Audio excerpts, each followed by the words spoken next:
Welcome to the Finding Heroes podcast, brought to you by Ancestry. Like the online series, we investigate lost war artifacts. By digging into Ancestry's family history records, we're able to connect forgotten heroes with their present-day families. On this episode, we're going to discuss one of the great fighting regiments in World War II, the 1st Special Service Force, and their daring operation to take a mountaintop in Italy that appeared to be an impossible task. And we find 2 lost artifacts to connect us to 2 American heroes on the force. Enjoy the podcast with military historian Professor David O'Keefe and me, filmmaker and historical investigator Wayne Abbott. Welcome to the Finding Heroes podcast. I'm Wayne Abbott. I'm alone in studio today because David is joining us remotely. And there's Dave. How are you, Dave? Good. How you doing? Oh, I'm excited because basically for 3 reasons. I mean, this podcast is going to be looking, 1, at one of the most unique fighting units of the Second World War. 2, the backdrop, the story takes place in the mountains of Italy, south of Rome. And 3, we have 2 artifacts that will tie to 2 different families. So I'm excited. Yeah, so am I. I mean, this is a great story. I mean, you know, we're talking about one of the most unique units in the entire Second World War. It was called the 1st Special Service Force, but this was an incredible unit. It was half American, half Canadian, and it was raised originally in 1942 with an eye of going into battle in Norway. And they were trained for all sorts of fighting. They had airborne training, amphibious training, mountaineering. They really were the forerunners in many cases of special forces that we see today. As you know, it's a special regiment for me because I started my journey into researching the 1st Special Service Force back in 2002 when I did co-produced a documentary called Daring to Die, which looks at creation of the 1st Special Service Force, as well as the key battles they were in. I came across this really incredible archival footage of the 1st Special Service Force, and some of it's even in color, but you can really see how they were trained in all aspects of tactical warfare, everything from hand-to-hand combat, all types of weapons. They were even trained in German weapons, but the key to is their parachuting. They all had to be paratroopers. Or they were kind of a Swiss Army knife, if you will, where you could plug them in anywhere you needed a special job done. And that was really one of the most unique things. Originally, they were set to go up to the mountains of Norway, but really they made their first debut in the Aleutians in Alaska, just off of Alaska. I mean, a lot of people tend to forget that there was fighting in North America after the Japanese invaded and took over. In 1943, the Allies had to push them out. And so there was a big operation that went in there, and 1st Special Service Force makes its combat debut in 1943. And I say that in air quotes because the Japanese got out of there the day before they arrived. Yeah, so as a result, they went into theater for the first time, but they didn't actually see any fighting. I don't think they even fired a shot in the Aleutians, but I think where we're going to focus our story now is they had this incredible fighting unit, but there was no battle for them until the end of 1943, and that's where we're going to focus the story now, are in the mountains south of Rome. So what were they tasked to do at this point at the end of 43 in Italy? Well, you have to realize that, you know, fighting in Italy is very, very difficult because the Germans are using the mountains and they're using the rivers to the maximum degree for defense. And in this case, in December of 1943, this came down to a place called Monte la Defensa, which was a dominating height, as we know.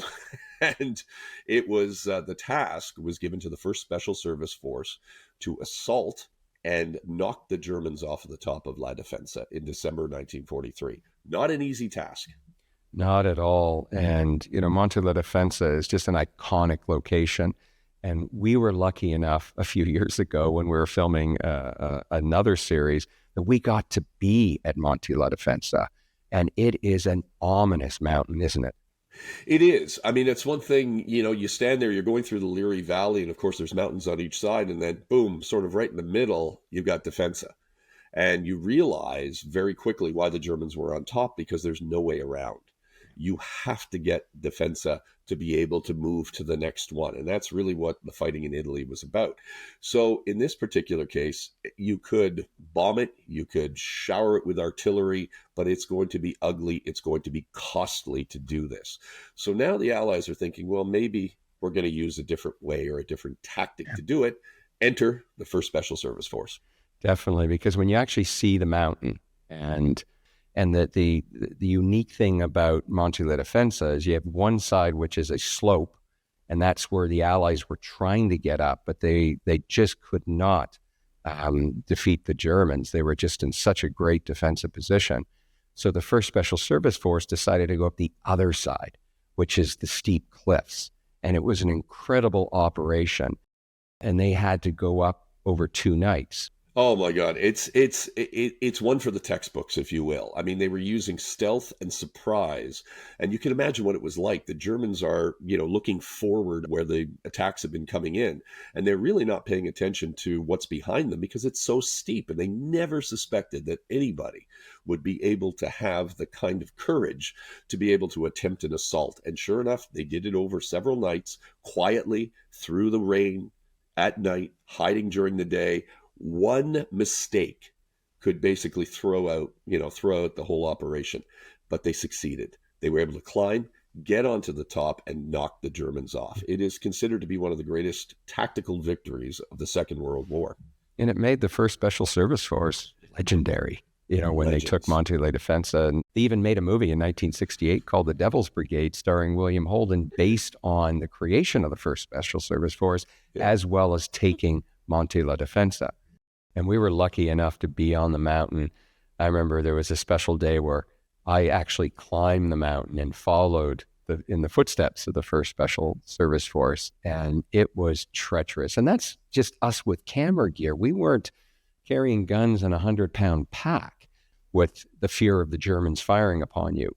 But you, that same day, had a unique experience because you got to go to this incredible small museum very near the mountain in a town called Venafro.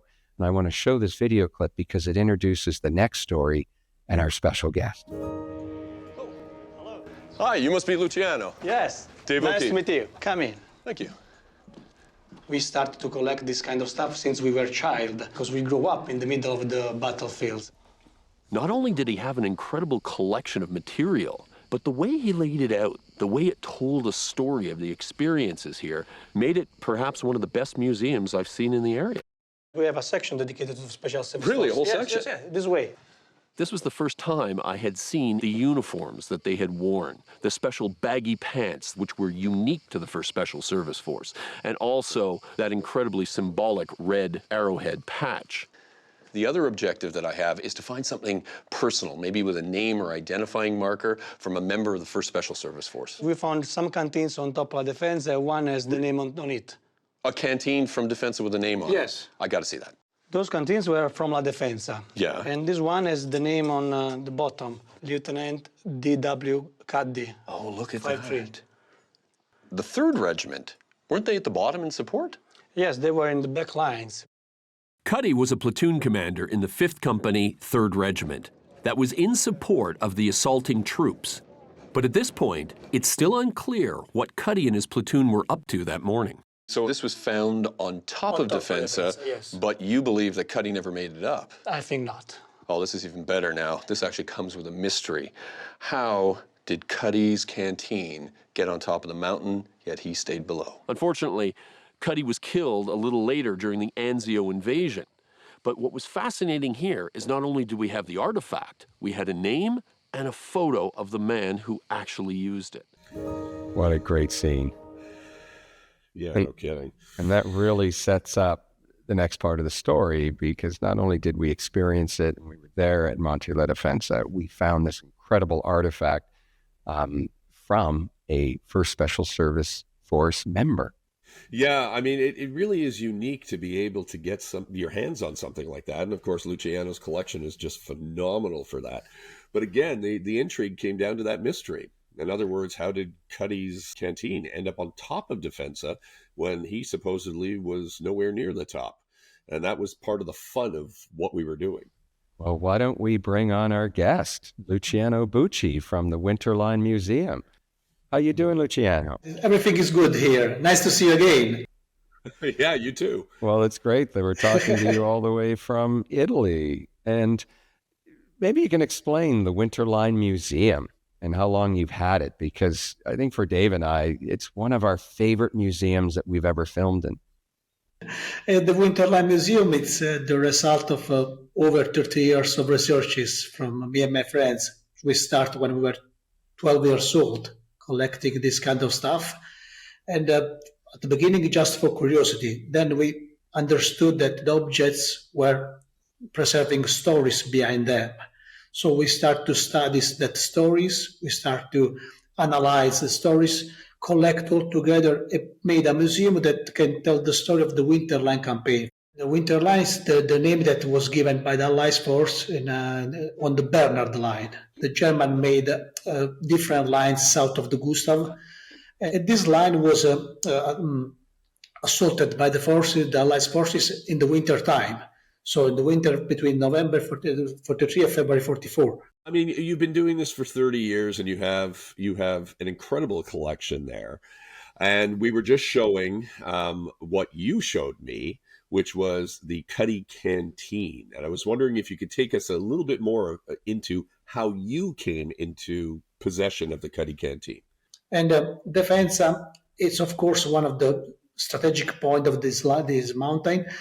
And that's just one of the hardest to reach because, as you saw, the access to the mountain are not so easy. And doing the researches on the top, behind some little cliffs, there was a little, maybe a medical dump, and the canteen was there, left there since the battle time. When you actually found the Cuddy canteen at the top and it said 3rd Regiment, you yes, questioned of course, because as they say, according to the reports, the 2nd Regiment made the first wave. The 1st Regiment came to complete the mission, but the 3rd Regiment was just in support, so it was not supposed to be up there. We investigated this a few years ago because we were intrigued. And I guess the idea was either Cuddy gave his canteen to somebody, maybe from 2nd Regiment, to go up and missed it, or we were trying to see whether or not Cuddy actually made it to the top. And I think, David, you came across the information in basically the war files that actually solved the mystery. Yeah, I mean, that's the amazing part. I mean, what, the archives around the world have done now for us to do research, and particularly doing this at home now through either Ancestry or Fold 3, which is part of the Ancestry family, you can now get your hands on, for instance, the war diaries. So what we noticed in the files was that both the 5th and 6th companies of the 3rd Regiment ended up making journeys up and down the mountain. And part of it was to bring ammunition, part of it was to bring water, part of it was to bring down the wounded. So from what we could see, Cuddy made one of these trips up and then somehow ended up losing or leaving his canteen up there for one of the first 2 regiments to use. Yeah, it's amazing that we solved the mystery. And I think what was really special, Luciano, is that we brought his nephew, David Cuddy, who's originally from Alaska and has been living in Texas for a few years. But what was it like to meet the nephew of David Cuddy? It's always a pleasure to can say thank to someone, a relative to the veterans that fought in Italy for our freedom. I mean, these kind of objects, of course, bring with them a lot of story, and the opportunity to show to a relative an object that belongs to some of their beloved. It's important for us because it's a proof of how much they sacrifice in this country, and how much we are so thankful for that. So for me, that moment was so special. I still remember the day on the mountain with him, and of course, it was a special moment for everyone. It was, and I have a little surprise for you. I actually talked to David Cuddy yesterday, and I want to play the video of his comments right now as he reflects on his experience when we brought him over to Italy a few years ago. My father and my grandmother never really talked about my uncle very much. It was very painful. I know my father said that the last time he saw his uncle, the two of them kind of got into a fight, and that was he regretted that was the last moments that he had with his brother. They were just the two boys, and my grandmother's husband, my grandfather, died at an early age, and so she was alone for 40 years after his death, and the loss of that son was really difficult. She never talked about it, but people who knew her knew how much the loss impacted him. He was, from what I hear, he was quite a guy. He was student body president of our Anchorage High School and a ranger and Stanford and law school. I mean, he was a super guy, and I always regret never getting to meet him, and I'm always honored that I was named after him too. It's quite shoes to fill. When you met Luciano then, and you were presented the canteen, which was his, when you look back on it, how do you feel? Well, it's kind of like it brought him to life a little bit. Growing up, really, nobody who knew him really ever talked about him, and so the little fragments of hearing about him, what he was like, reading Devil's Brigade, looking at the canteen, his name scratched in on it. It was kind of like resurrecting him. So it was healthy for me to know that people cared about his life and brought him back to life for a few moments. Yeah, it's nice to see him again. It's a long time ago that we met the first time with him too, and looking that the people still remember, like us, what happened up there, and still remember the feeling they had. It means that I mean me, you, and everyone that works in preserving history, we are doing the right job. What we're doing is the right job to do. You surprised me. Not long ago, you have a second canteen. The second canteen belongs to one of the Special Service Force heroes, Captain William Rothlin. He was the commander of the 1st Company, 2nd Regiment, and he was killed during the first wave, during the first assault to La Defensa. And I found the canteen right on the top where was set the temporary cemetery for the fallen of Battle of Defensa. At the beginning, the canteen was dirty, so it was not so possible to see the graffiti on it. When we cleaned it, I saw the name Rothlin 1-2. So the name is Captain Rothlin, Rothlin. Is that correct? Yeah, it is. So that canteen belonged to Captain Rothlin. It's a Special Service Force hero. And later, meeting veterans of the Special Service Force, I had also the opportunity to know the story of Captain Rothlin. The story was told me a part by Bill Story, another part by Joe Glass. Yeah, just to interject here a bit, Bill Story and Joe Glass, I met them many years ago at the 60th reunion, and they're wonderful gentlemen, very key members, both part of 2nd Regiment that stormed and took the top. What did Joe say about Captain Rothlin and what happened up on that mountain that morning? Well, according to his story, during the first wave, the sunrise came, so they were exposed to the light. You were on top, so you see there are no covering up there. And the Joe Glass that was on the first line of the battles saw the Captain Rothlin coming in his direction, and he stopped him. He said, "Come to stop," because there was a German soldier with a machine pistol up the hill. It was really aiming at them, so they were totally exposed to the fire of this enemy.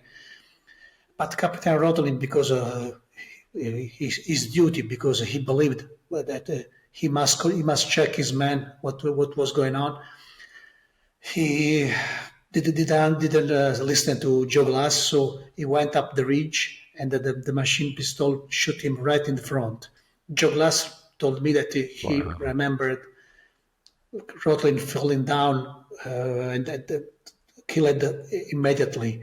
And Joe Glass said that to me that it was the first time he saw a man killed in that way, so close, and was so scared about that. And also he felt a little bit guilty because he said, I tried to stop him, but he never stopped because he wanted to check. He wants to check what was going on. Yeah, it's amazing that you mentioned Joe Glass. And when we talked about this, where Joe gets basically pinned down behind a rock on top of Monte la Defensa, right near the beginning when the battle started on the morning of December 3rd, 1943, it kind of, I started thinking, I think I've heard this story before. And what was so fascinating is that when I checked the documentary that I produced 2002, he actually tells this story in our documentary. I don't think it was 2 hours. We had them all cleaned out, but one guy. And I was firing at that guy, and he was about 20 feet away. And I'm behind a rock, and my company commander come up with Sid Gath on one side and him on the other. And how's things going, Joe, he said. I said, oh, there's great, but there's only one thing. There's white flags all over the place, but this guy in front is not giving up. I said, whatever you do, don't put your head up above this rock, because if you That's do, Joe Glass telling the exact same story you just told. And in our further research, Dave, didn't we come across kind of opposing views on what happened to Rothlin? Yeah, I mean, that's the one thing you deal with when you're dealing with history and you're dealing with oral testimony. Everybody has it from their perspective. Some people have witnessed it firsthand. Some people hear about it later. And then, of course, they add to the story, a bit like broken telephone. So we have heard everything from the Germans were surrendering. He went forward to take the surrender and he was gunned down. But the one that seems to carry most weight is Glass. Glass has told the same story over and over several times. Things do not change. Contextually, it makes much more sense, if you will. Yeah, and I think you got to put a lot of weight on Joe, because really the opposing views was that Rothlin was lured out from behind the rock by the Germans trying to surrender. And you can hear Joe in the comments he made during Daring to Die. He said there was a lot of white flags, but there was one German who wouldn't give up. And unfortunately, it seems like Rothlin at that point and Sid Gath raised their heads just ever so slightly above the rock and were shot. Now, at this point, you haven't connected the Rothlin canteen to any family members, have you, Luciano? I had the opportunity to connect the Rothlin canteen with some relatives, or I never had the opportunity to know anyone from that family.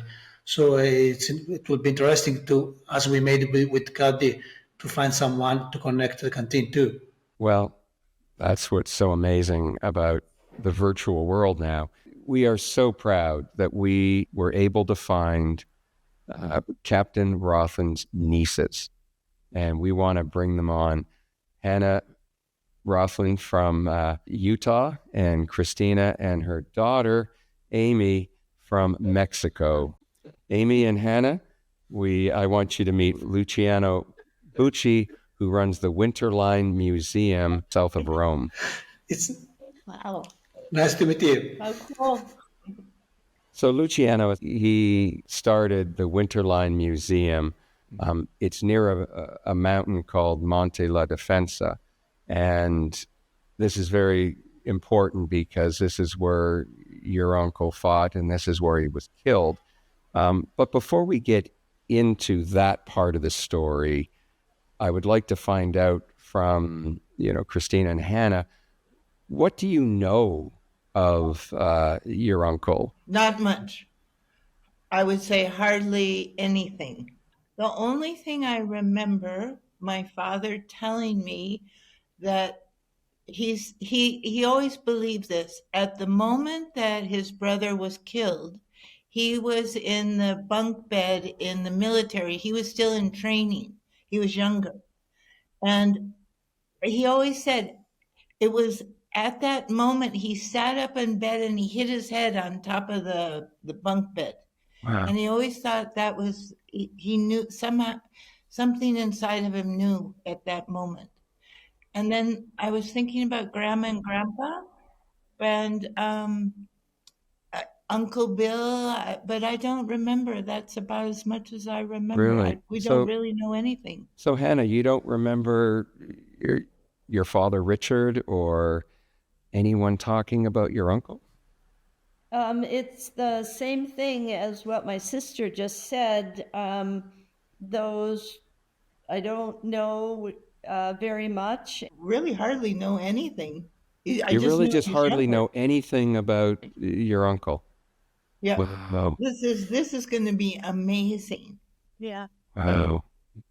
Well, I don't know where to begin then. There is so much because, he was a captain at the age of 25, and he was with a fighting force called the 1st Special Service Force. And they were specially trained for all different types of fighting, very much the forerunner to today's special forces. So that's how unique they were, particularly in World War II. Yeah. Oh, wow. Luciano, can you explain, being a captain at 25, how important, to be an officer at that time with the 1st Special Service Force? So 25 years old, be a captain of an entire company, it means that you're responsible for so many men.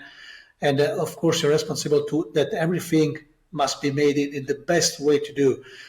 Best way, it means success of the mission, not problem for the unit, and try to save as more life as possible. Yeah, definitely. I mean, when you're in a unit like he was, it's a special forces unit. Whereas in the average infantry unit, obviously officers and their NCOs are extremely important to how things go. But many times the officers are there more to direct traffic than to actually, get into the hard-nosed fighting. But not in a special forces unit. In a special forces unit, it has to be a very delicate mix. And so as a result, he was leading essentially from the front as they were going up. And that's essentially how he loses his life once he gets to the top of the mountain. So this was their baptism of fire. It was this mountain called Monte la Defensa, south of Rome. And it was why I feel your uncle was a hero, because this was almost an impossible task. The Germans were on top of Monte la Defensa. The Allies were trying to come up one side of the mountain, which was a slope and easy to access. And all of November of 1943, it was impossible to take until they brought in the 1st Special Service Force. And they decided, okay, we're not going to go up that slope. We're going to go up the sheer cliffs on the north side. Wow. And there is evidence that we found is that your uncle, with a couple of scouts and another officer, planned the route for the 1st Special Service Force to take this mountain.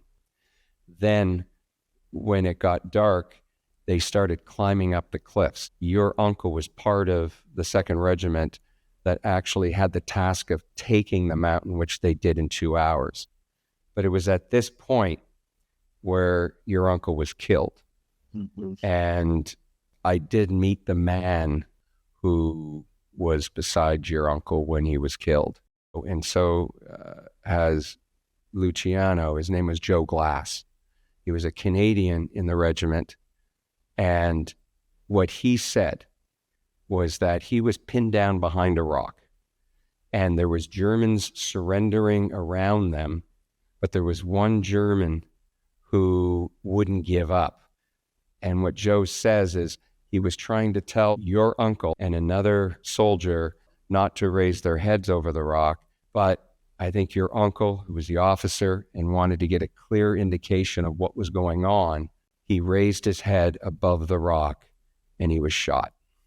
And that is how your uncle was killed on the morning of December 3rd, 1943. I have to say something. My Yes. brother Mm-hmm. was born on December 3rd. And his name is William. He was named after Uncle Bill, William James Rothlin, on December 3rd, Really? 1952. Your brother was born on the day your uncle was killed, and then he was named after him. Wow. That's uncanny. So you never heard this story before, because this, your uncle, and even the story of what happened the morning of December 3rd is legendary within the 1st Special Service Force. Wow. Any thoughts, Hannah? Just fascinated with the date that my brother was born, on that same date, because of course we never knew. I mean, my heart,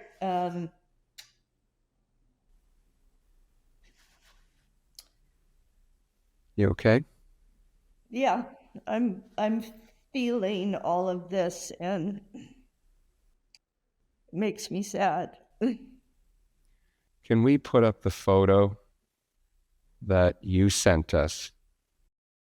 I mean, for people who are just listening to the podcast and not watching it on Ancestry's YouTube channel, he looks like a movie star.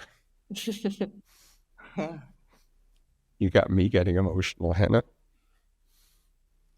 But he has that all-American look, the square jaw. He's just a beautiful man. Yeah, without a doubt. Yep, definitely looks like a classic Hollywood hero from that time. Wow, amazing. I'm also really moved also. I can see my father's eyes. Can you see that, Hannah? Also, it's the eyes. The reason why we also contacted you is because Finding Heroes is all about connecting lost artifacts with soldiers. And I think it's time now, we want to show you what we have, is that Luciano has your uncle's canteen that was found on the battlefield. And this is the shot I took about 8 years ago when I was in his museum, and I didn't know how relevant it was at the time. And you really can't, you see some markings on it, but the next series of photos were supplied to us from Luciano. And anybody who's just listening to this, we're showing a canteen, and now you can clearly see it's a very subtle etching, but it has your uncle's name, Rothlin, with a W etched into the canteen. Wow. Yeah, this was kind of standard. They would do this. They would either use their bayonets or something else that would be able to scrape in. And that was the way they left their permanent mark on their particular pieces of equipment. And so this is quite common to see. And one of the reasons why Luciano has been able to do what he does.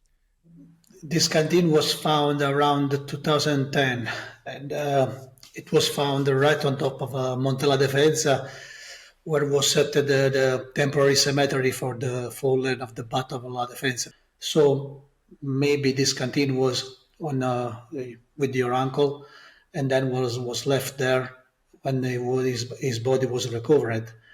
And at the beginning, when I found it, it was not so clear, the marker. As you see, it's very, very teeny, very, very light markers.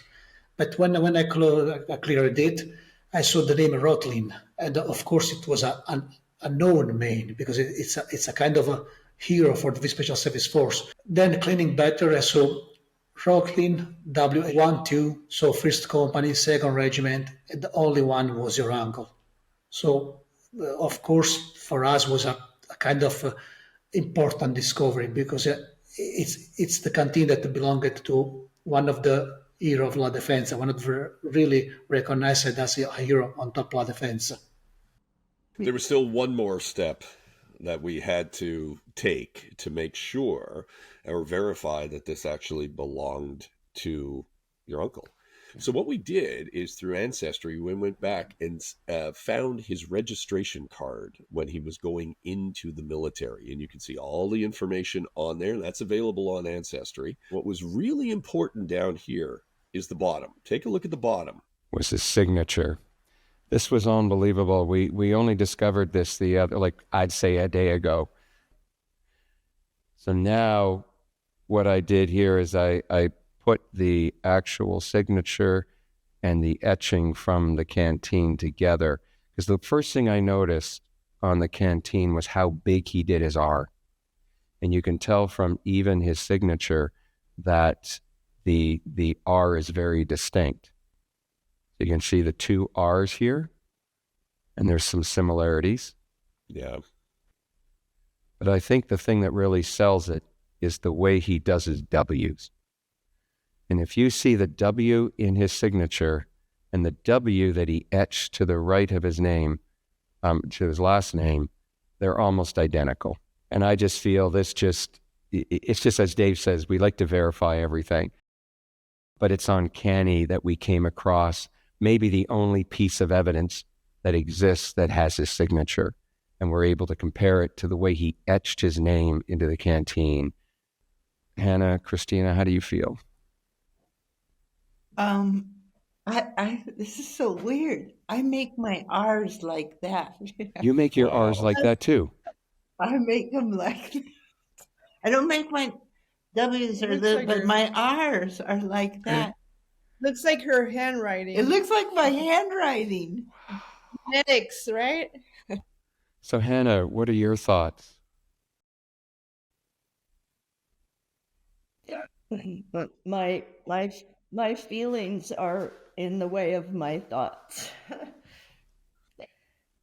I just am appreciating the work you've all done for this.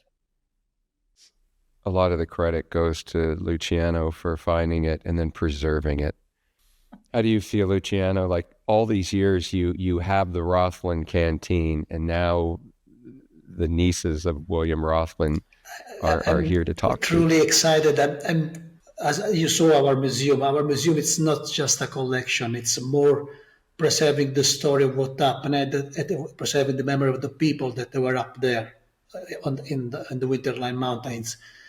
And I can assure you that your uncle canteen is preserved in a perfect spot where everyone stopped to see and read his story, and it's remembered in our museum. And now, looking at you, discovering with Wayne and Dave that you know so less about your uncle, so giving you new information, giving you something that can link to your relatives more. For me, it's so exciting, it's so important. I'm so grateful that I'm involved in this, because an object, it's not, for me, it's not just an object. An object, it's something that can bring memory alive forever. So this is what we do, and this is what we are doing now here, giving you memories and keeping them alive forever. Thank you. I want to say, today's my birthday. And Really? Happy birthday. blast from the past, like literally. Wow. And- Quite the birthday present, isn't it? Hannah and I are the last in the Rothlin line. We are the end of the Rothlin line. So this is an extraordinary, and as a hero and determination, and Hannah and I are in service to others. And so he also is running through the bloodline service. Our mother also in the war ran safe houses in England for to rest before they would Really? go back to fight. So this is amazing and beautiful, and thank you, Luciano. Sì, Prego. grazie. Grazie. Well, it's amazing that it's your birthday, Christina. This is just a surprise. This is why we do Finding Heroes. And I think we all agree that Captain William Rothlin, your uncle, is a true hero. Wow. Well, I mean, really, thank you, Hannah. Banana, how are you doing? Just a flood of emotion. One, learning about our uncle, but I think the emotion that comes for me is the death of my uncle also impacted his parents. It impacted our father. Our father impacted us and our family. So what my emotion about this is when someone is killed, this domino effect that has in a family. And our domino effect in our family was tragic. And so I'm so grateful that he could be honored. I wish his parents, I mean, they were devastated, and it impacted our father. And so I hope that this experience, this information somehow not only honors him, but also honors all of our family members who were impacted by his death. Well said. And, things like this, I'm not sure if closure is the right term. I'm not sure if anybody ever gets true closure on these things, but understanding the circumstances or helps you to, deal with this for sure. And then also too, I mean, maybe part of your journey now is, get on a plane and head over and see whenever you want. Museum. Yes. That might be one of the best things. Yeah, that might be one of the best things. Get your hands on the canteen. Yeah, the Winterline Museum that Luciano runs is absolutely one of, David, my favorite museums that we visited. There's just so much love and passion that Luciano puts into the museum, and these canteens and the 1st Special Service Force. He has a whole room on the 1st Special Service Force, and these canteens are there on display. So your uncle is still making an impact on the people who visit and get to know his story. Just one thing, Amy, how are you feeling? I want to try to research more. You've inspired me to do that, and I am just very proud of where we come from and where my mother and my aunt Hannah, I mean, because really, if they didn't have any idea, well, guess what? I had no clue. So you've inspired me to get to know more about my lineage in this part of the family. So I am extremely grateful, really. And I think, I don't know, today's my mom's birthday, as we mentioned. So yes, happy birthday, Mom. And let's go to Italy. Of course. Overall, this has been just an incredible experience. I feel honored that we were able to tell you just how important your uncle was, and that his name is legendary within the world of the 1st Special Service Force. I'm just so glad to know his story and how you've honored him, and for us to just know more about our family. So thank you. You're very welcome. Well, thank you, everybody, for partaking in the Finding Heroes podcast. We'll never, ever, forget the name Captain William Rothlin. Thank you. Yes. Thank you so much. Already. Really excited. You know what? When I started to be interested in the 5th Special Service Force, I always felt that there was a kind of energy connecting everything. Today we discovered that this energy is truly hard, it's truly strong, because today that was her birthday. So it's a kind of connection, it's discovering that one of them brother was named William because was born on the 3rd of December. So that kind of connection, it's something for me that really make me blow my mind, because it's a red line connecting everything. That's it. It is. There's a lot of incredible connections in this story. It's amazing because, the further we get away from World War I, World War II, etc., sadly, the memories fade. And that's one of the amazing things about something like Ancestry and all this, that you don't need to. It's all sitting there at your fingertips. Yeah. You just need to know it's there, and you need to be able to access it. And imagine how they're feeling right now.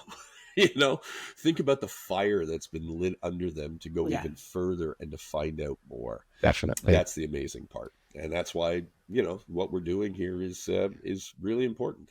Well, look, Luciano, thank you so much.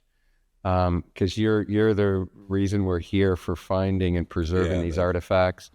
And, if you have any other mystery artifacts, let us know. But I want to thank you for sharing your story, keeping those artifacts alive. And I want to thank everybody for listening and watching. And I hope you enjoyed the Finding Heroes podcast.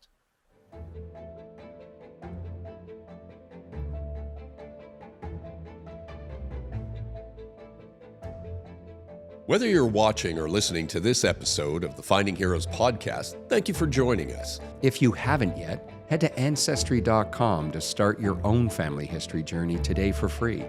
Also, follow us wherever you get your podcasts and be sure to subscribe to the Ancestry YouTube channel. To stay up to date on episodes of the Finding Heroes podcast and to watch even more amazing content. We look forward to sharing more with you very soon.